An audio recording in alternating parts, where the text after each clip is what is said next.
All right, this is Michael Clark, host of the CCA's Leadership Development Community Podcast. My guest on today's podcast is Sandy Lowe, who is an actuary at Liberty Mutual, a board member of the CAS, current president of the Network of Actuarial Women and Allies.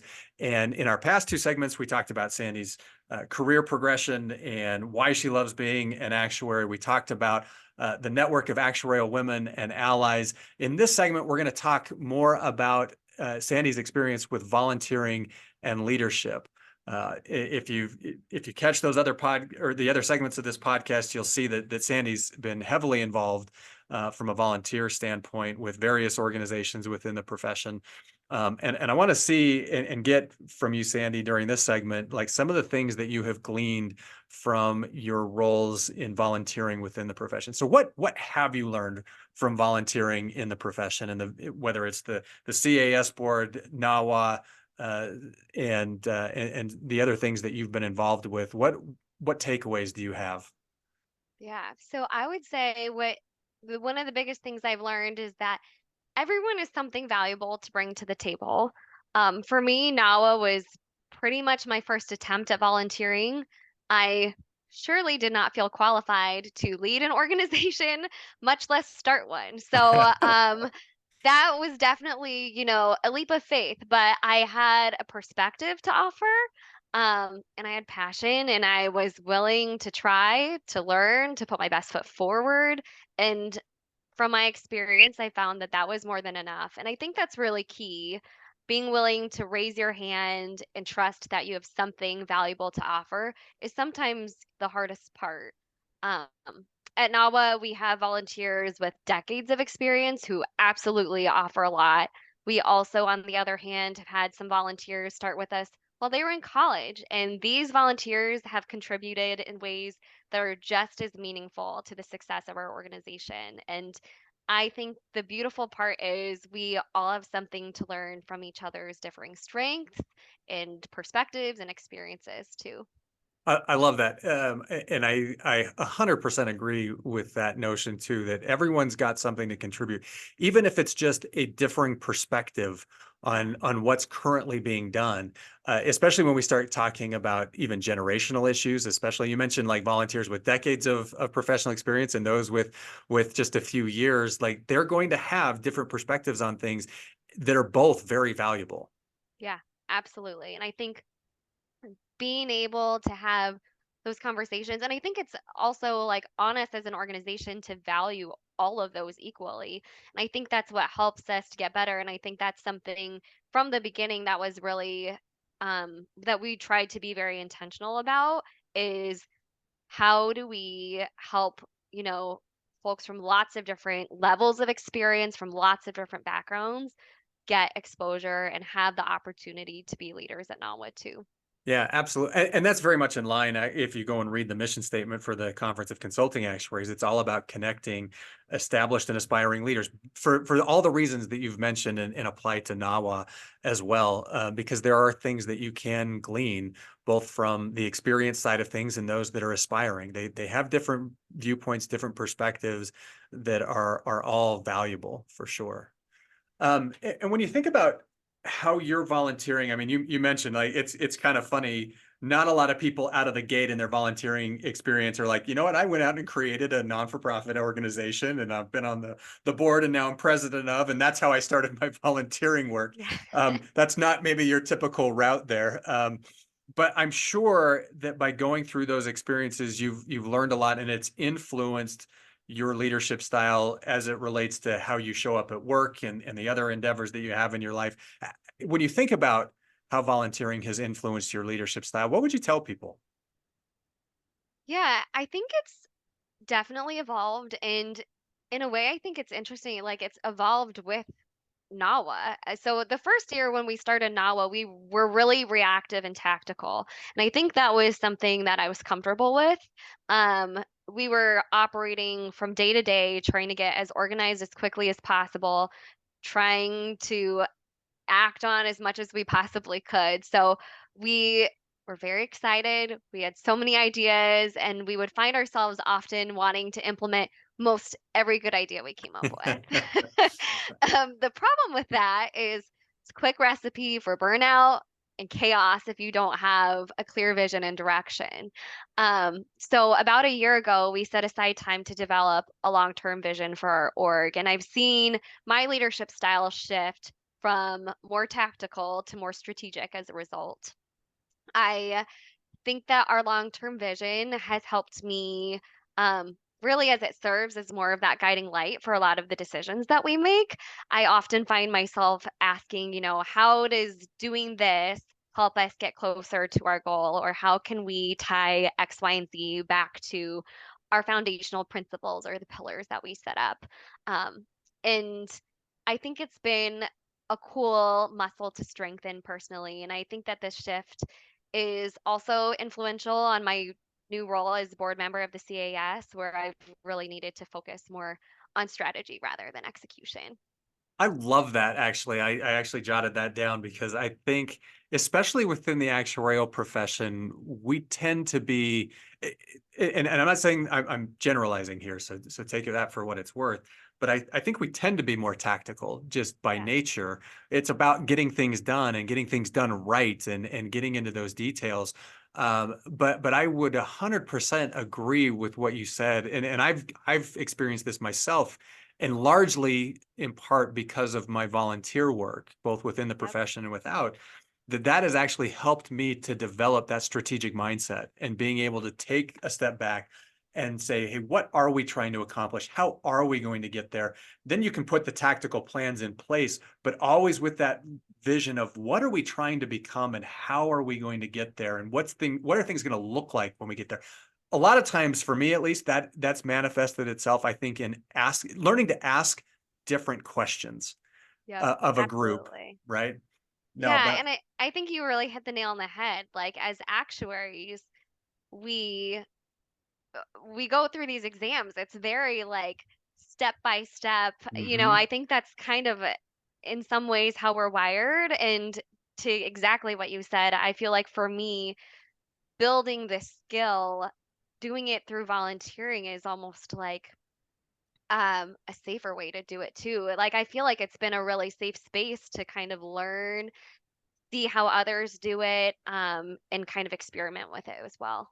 My analogy when it comes to volunteering and exactly what you just said is it's a playground, right? You get to test out different things, you get to try different things, and you do. It is a very safe space. Like if Yeah. you fail in a volunteer role, chances are you're not going to lose your job.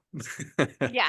I mean, I'm sure there's circumstances where it could be really bad. Maybe you do, but in general, somebody that's actively looking to apply themselves and learn those new skills, they're going to find that playground offers just so many opportunities that inevitably you're going to learn different things. And I know for me, and I'm going to assume this is for you. I'd love you to comment on this, but I've been able to take the skills learned from volunteering and bring them back to my day job, and it's made me way more successful in what I do here in my day job because of those volunteer opportunities. Yeah. Frankly, this podcast is part of that, right? Like I started doing this stuff because of CCA. Now I do similar things, and I've experimented with different mediums to help me in my day job and help my company try to grow as well. So, I mean, have you experienced similar things? Yeah, 100%. One like quick example, I'm much more, it still makes me nervous, but I'm much more comfortable than I was before presenting and speaking to leadership, even. I think a lot of those things I have practiced a lot more through my volunteer work, and it's definitely shown in my day job of, reaping the benefits. And I definitely feel like I am strengthening different skills and because of the volunteer work that I've done. I love it. I think that's awesome. So when you think about people that you consider to be successful leaders, what traits do they have? How do they demonstrate their leadership? Yeah, that's a great question. Um, to me, what stands out is when leaders listen carefully and, like you were mentioning earlier, ask questions before they jump to a decision. Think, sure, we might lean a certain way when we're presented with an issue or a question, and I think that's only human, but I really respect when a leader doesn't just have their mind made up and pushes that on the group, but rather they take the time to be really thoughtful and they value the insights and perspectives of those around them before they jump to a conclusion. And I also really respect when leaders are transparent and give context behind the decisions that they are making. I find that I learn more and can do a better job when I not only know what decision is made, but I understand more of the why behind it. And I think that helps as a leader at work. Sometimes something's communicated to you, you have to communicate that down, and it makes a difference when you can explain the why behind it as well. Absolutely. And it actually hits on something, and you mentioned this when we were talking about just the having different levels of experience, even within the volunteer pool and what you learn from that. I've been a big advocate that actually DE&I, diversity, equity, and inclusion, really is a leadership skill, right? And for the reasons that you just articulated, I think especially it's the ability to listen to other people and have that influence your own viewpoint. And I mean, and I say that from experience, right? In getting other people's perspectives on things, it's definitely changed what my gut reaction or initial reaction was in terms of how to solve a problem or how to move forward with something. To get those other viewpoints has, and while my viewpoint might still remain fairly intact, there are nuances though in terms of refining it that I think results in better outcomes long term. Yeah, Um, I absolutely agree. And I think it's that openness and willingness to be open, willingness to have your mind changed. It might not to your point, but like being open to it, I think helps us to make better business decisions. Absolutely. So when you think about leadership and these successful trait or the traits of successful leaders in your mind, like how have you tried to emulate some of your role models as it relates to leadership? Some of my favorite leaders are those who have actually taken the time to connect with me as an individual. And I find, where every conversation isn't always 100% about work. And maybe this stands out to me in particular because I'm naturally a little bit more of a people person. I do value connection, but I also believe we spend so much time at work that it's important for each individual to feel like they can bring as much of themselves to work as they want. Um, I also think the value there goes beyond just making work more fun, but I actually think it helps us to work better together too. Um, but yeah, when I think of like the favorite teams that I've worked on, sure, sometimes I think about the projects that I did or what we accomplished, but I don't know if this is true for you, and it might be for others as well. A lot of times I'm thinking about how I felt connected with my managers, my peers, my analysts, and um, the things that make me smile at work are when someone randomly messages me with a funny story from dinner last night, or someone shares a picture from something cool over the weekend. And I think that it can happen organically, but I actually think that you can work to develop this too within your team. And as a leader, I try to lead by example so that they know the door is open to reciprocate if they are comfortable or want to. Um, Once I had a leader who would randomly just like message me in her directs with personal anecdotes and funny work stories, random comments, and I actually believe it was so impactful to our team dynamic. And so I tried to emulate that with my teams as well.